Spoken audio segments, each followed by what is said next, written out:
بسم اللہ الرحمن الرحیم۔ شروع کرتے ہیں اللہ کے نام سے جو بہت بڑا مہربان نہایت رحم والا ہے۔ دوستو، بہنوں، بھائیوں، بزرگوں، السلام علیکم۔ تاریخ اسلام کی 85 نمبر قسط میں ہم آپ کو خوش آمدید کہتے ہیں، اور اس میں ہم بیان کر رہے ہیں قتل سادات کی اس قسط نمبر 1 کا یہ پہلا حصہ ہے۔ تو دوستو، ربا نے جن بزرگوں کو گرفتار کر کے قید کر دیا تھا وہ سن 144 ہجری کے آخری ایام تک مدینہ میں قید رہے۔ منصور برابر محمد مہدی اور ان کے بھائی ابراہیم کے تجسس اور تلاش میں مصروف رہا۔ اس عرصہ میں یہ دونوں بھائی حجاز کے قبائل اور غیر معروف مقامات میں روح پہنچ رہے اور جلد جلد اپنی جائے قیام کو تبدیل کرتے رہے۔ غرض حضرت حسن بن علی کی اولاد میں کوئی شخص ایسا نہ تھا جو قید نہ ہو گیا ہو یا اپنی جان بچانے کے لیے چھپا چھپا نہ پھرتا ہو۔ سن 144 ہجری کی ماہ ذوالحج میں منصور حج کرنے گیا اور محمد بن عمران بن ابراہیم بن طلحہ اور مالک بن انس کو یہ پیغام دے کر اولاد حسن کے پاس قید خانہ میں بھیجا کہ محمد ابراہیم دونوں بھائیوں کو ہمارے سپرد کر دو۔ ان دونوں کے باپ عبداللہ بن حسن مسنہ بن حسن نے اس دونوں کے حال سے اپنی ناعلمی بیان کر کے خود منصور کے پاس حاضر ہونے کی اجازت چاہی۔ منصور نے کہا کہ جب تک اپنے دونوں بیٹوں کو حاضر نہ کرے میں عبداللہ بن حسن سے ملنا نہیں چاہتا۔ جب منصور حج سے واپس ہو کر عراق کی جانب آنے لگا تو ربا کو حکم دیا کہ ان قیدیوں کو ہمارے پاس عراق بھیج دو۔ ربا نے ان سب قیدیوں کو قید خانہ سے نکال کر توک، ہتھکڑیاں اور بیڑیاں پہنا کر بغیر کجا کے اونٹوں پر سوار کرایا اور محافظ دستہ کے ساتھ عراق کی جانب روانہ کر دیا۔ راستے میں محمد ابراہیم دونوں بھائی بدوؤں کے لباس میں اپنے باپ عبداللہ سے آ کر ملے اور خروج کی اجازت چاہی، مگر عبداللہ بن حسن نے ان کو صبر کرنے اور عجلت سے کام نہ لینے کی ہدایت اور نصیحت کی۔ یہ قیدی جب منصور کے پاس پہنچے تو منصور نے محمد بن عبداللہ بن عمرو بن عثمان کو اپنے سامنے بلا کر گالیاں دی اور 150 کوڑے لگوائے۔ محمد بن عبداللہ بن عمرو کا منصور اس لیے دشمن تھا کہ اہل شام ان کے ہوا خواہ تھے اور ملک شام میں ان کا بہت اثر تھا۔ ان قیدیوں کے عراق میں منتقل ہو جانے کے بعد محمد مہدی نے اپنے بھائی ابراہیم کو عراق خراسان کی طرف روانہ کر دیا کہ تم وہاں جا کر لوگوں کو دعوت دو اور عباسیوں کی مخالفت پر آمادہ کرو۔ خود محمد مہدی کا ایجاد میں رہے۔ منصور کو اس بات کا علم تھا، یقین تھا کہ محمد مہدی حجاز میں موجود ہے۔ اس نے ان کو دھوکہ دینے اور ان کا پتہ لگانے کی غرض سے جو تدبیر اختیار کی، ان میں ایک یہ بھی تھی کہ وہ مسلسل مختلف شہروں کے لوگوں کی طرف سے محمد مہدی کو خطوط لکھوا کر مکہ اور مدینہ کے ایسے لوگوں کے پاس بھجواتا رہتا تھا جن کی نسبت اس کو شبہ تھا کہ یہ محمد مہدی کے ہمدرد ان کے حال سے باخبر ہیں۔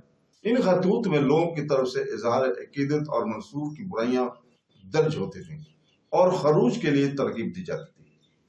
مدعا منصور کا یہ تھا کہ اس طرح ممکن ہے محمد مہدی تک بھی کوئی جاسوس پہنچ جائے اور وہ گرفتار کر سکے۔ یہ مدعا تو حاصل نہ ہو سکا۔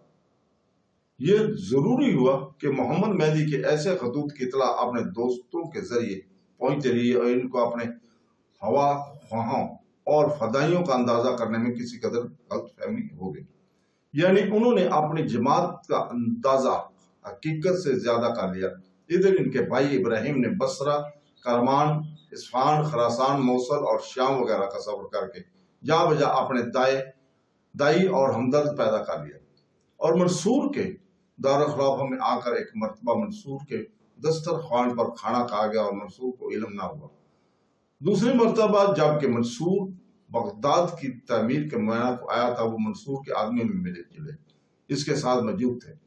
منصور نے جاسوسوں کو اطلاع دی کہ ابراہیم یہاں موجود ہے، مگر اس مرتبہ بھی منصور ان کو گرفتار نہ کرا سکا۔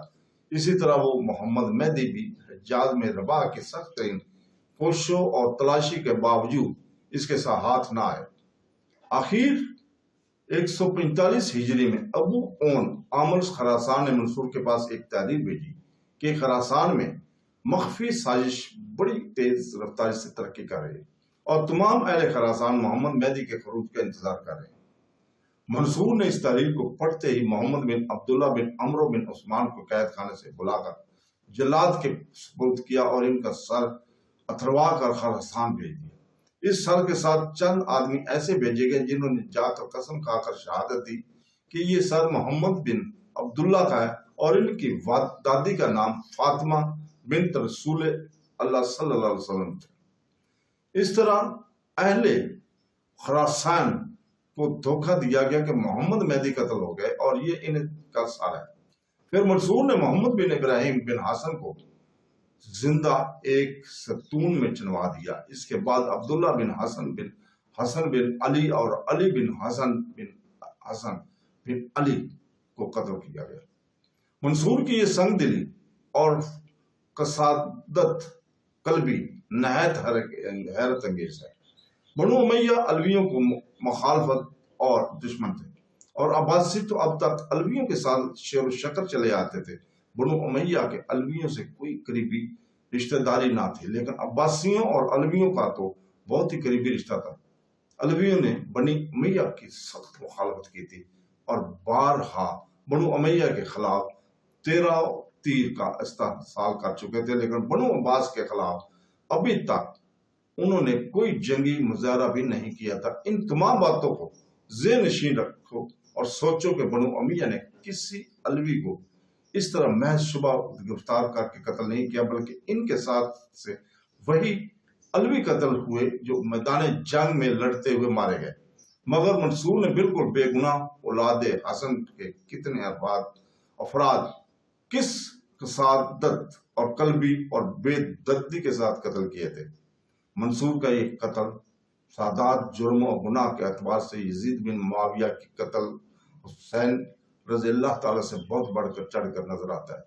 شاید اسی کا نام دنیا ہے، جس کی ہوش میں انسان اندھا ہو کر ہر ایک ناشندنی کام کر گزرتا ہے۔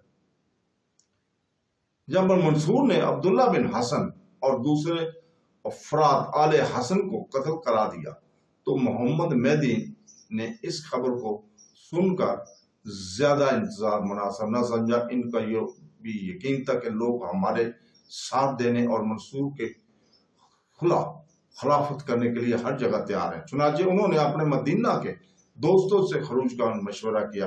اتفاقاً عامر مدینہ ربا کو جاسوسوں کے ذریعے اس کی اطلاع ہو گئی کہ آج محمد مہدی خروج کرنے والے ہیں۔ اس نے جعفر بن محمد بن حسین اور حسین بن علی بن حسین اور چند قریشیوں کو بلا کر کہا کہ اگر محمد مہدی نے خروج کیا تو میں تم کو قتل کر دوں گا۔ اب یہ باتیں ہو ہی رہی تھیں کہ تکبیر کی آواز آئی اور معلوم ہو کہ محمد مہدی نے خروج کیا۔ ابتدا ان کی ساتھ صرف 150 آدمی تھے۔ انہوں نے بہت سے پہلے قید خانے کی طرف جا کر محمد بن خالد بن عبداللہ قصری اور اس کے بھتیجے مدبیر بن یزید بن خالد اور ان لوگوں کو جو ان کے ساتھ قید تھے آزاد کیا۔ پھر دارالمارتا کی طرف آ کر ربا اور اس کے بھائی عباس اور ابن مسلم بن عقبہ کو گرفتار کر کے قید کر دیا۔ اس کے بعد مسجد کی طرف آئے اور خطبہ دیا، جس میں منصور کی بری عادات اور افعال اور مجرمانہ کا ذکر کر کے لوگوں کے ساتھ عدل اور انصاف کا برتاؤ وعدہ کیا اور ان سے امداد کے خواہاں ہوئے۔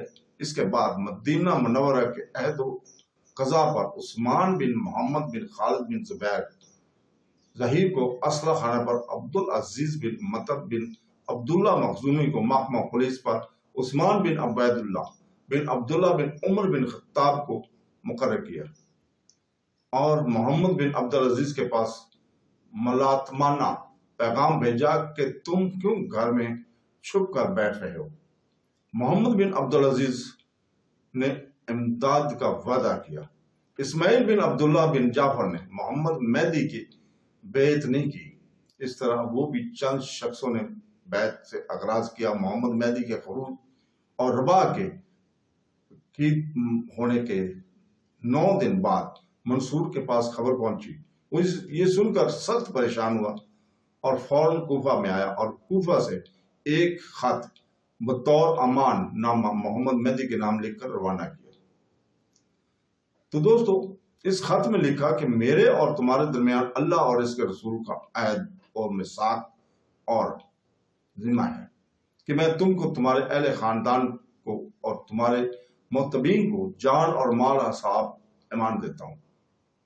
نیز اب تک تم نے جو ریزی کی ہو یا کسی کا مال لے لیا ہو، اس سے بھی درگزر کرنا، اور تم کو 1,00,000 درہم دیتا ہوں، اور اس کے علاوہ جو تمہاری اور کوئی حاجت ہوگی وہ بھی پوری کر دی جائے گی۔ جس شہر کو تم پسند کرو گے اس میں مقیم کیے جاؤ گے۔ جو لوگ تمہارے شریک ہیں ان کو امن دینے کے بعد ان سے بھی کوئی معاوضہ نہ کروں گا۔